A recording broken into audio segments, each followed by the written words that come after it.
नमस्कार मंडळी, मी प्रतीक्षा तुमचं प्रतीक्षा व्लॉग अँड रेसिपीमध्ये खूप मनापासून स्वागत करते।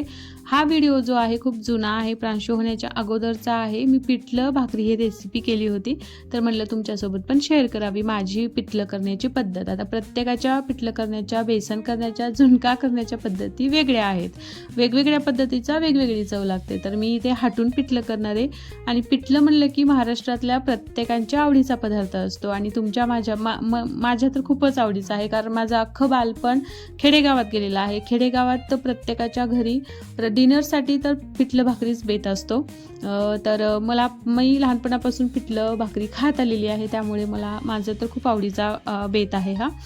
त्यामुळे म्हणलं तुमच्यासोबत पण शेअर करावी। ते मी गॅस चालू केला, गॅसवर कढई ठेवली आहे, नंतर त्यामध्ये तेल तापण्यासाठी ठेवलं। त्यामध्ये जिरे, मोहरी, कांदा टाकलाय, लसूण ठेचून घेतला होता तो टाकलाय आणि टोमॅटो ऑप्शनल आहे। मी ते टोमॅटो घेतले। टोमॅटो ऑप्शनल आहे, तुम्हाला आवडत असतील तुम्ही टाकू शकता, नाहीतर नाही। टोमॅटो शिवाय पण पिठलं छान होऊ शकतं, असं नाही की टोमॅटो घालावंच। आता खेडेगावात आमच्या घरी कधी राहायचं कधी नाही राहायचं, म्हणजे काय टोमॅटो शिवाय पण पिठलं होऊ शकतं, पण टोमॅटोने कसं थोडीशी आंबूस चव येते, त्यामुळे मी ते घेतले पिठलं खाण्यासाठी।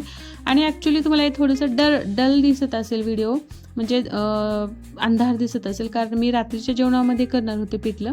आम्ही त्यावेळेस दोघंच होतो, प्रांशू इशू कोणी नव्हते, म्हणजे प्रांशू होण्याच्या अगोदरचा हा व्हिडिओ आहे। दोघांसाठीच करायचं होतं मला स्वयंपाक, रात्रीचा स्वयंपाक बनवायचा होता, त्यामुळे म्हणलं चला त्यावेळेस मी व्हिडिओ करून ठेवला होता। तर छान असं टोमॅटो कांदा आपल्याला तळून घ्यायचा आहे।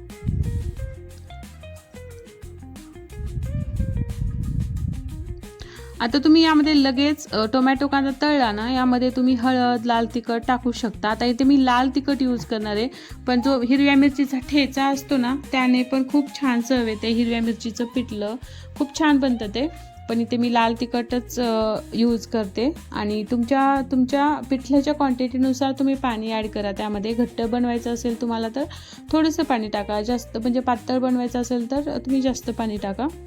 हां, मी ते सांगत होते की पाणी टाकण्याच्या अगोदर पण तुम्ही लाल तिखट, हळद टाकू शकता यामध्ये, पण मी पाणी अगोदर टाकले इथे आणि नंतर मग मीठ हळद ते टाकले।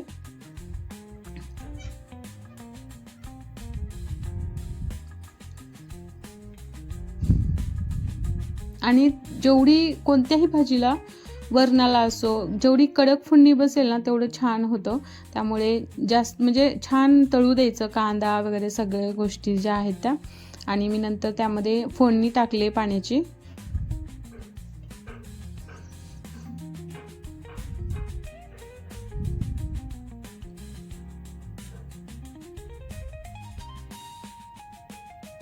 आता साधारण मी इथे 1.5 ग्लास पाणी टाकले, म्हणजे थोडंसं जास्त घट्ट पण नाही होणार आणि जास्त पातळ पण नाही, असं मध्यम आकार ह्याचं करण्यासाठी मी ते 1.5 ग्लास पाणी टाकले।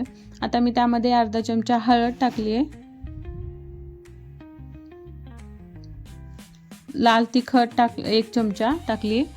आता तुमच्या तिखटावर अवलंबून आहे, जास्त तिखट कसं आहे तुम्ही तुमच्या क्वांटिटीनुसार बघून टाकू शकता। इथे मी 1 मोठा चमचा तिखट टाकले आणि सगळ्यात शेवटी मीठ टाकले चवीनुसार।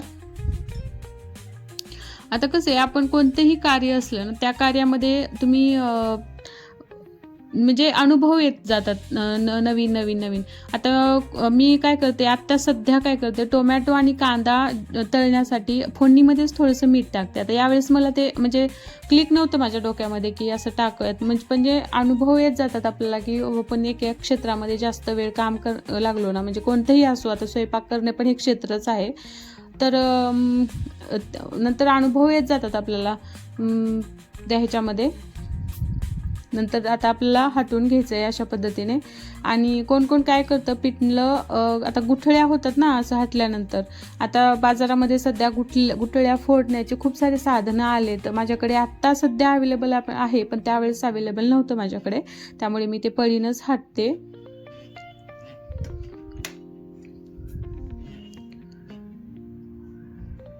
आणि पाणी टाकण्याऐवजी टोमॅटो आणि कांदा टाकलं ना लगेच पण पीठ टाकून कोणी कोणी पिठलं करतात, किंवा अगोदर पाणी घेतात त्यामध्ये मिक्स करतात, जसं आपण एळवशीला भज्जीला करतो ना त्या पद्धतीने पण पिठलं करतात.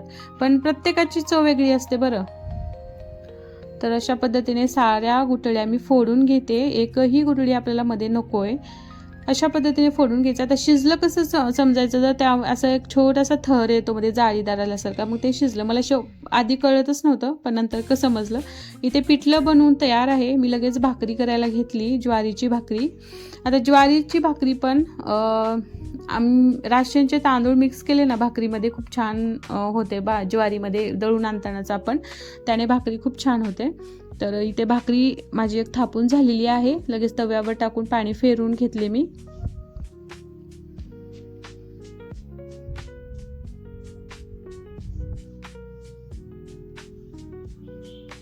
तर बघू शकताय पापुद्रा आलेला आहे.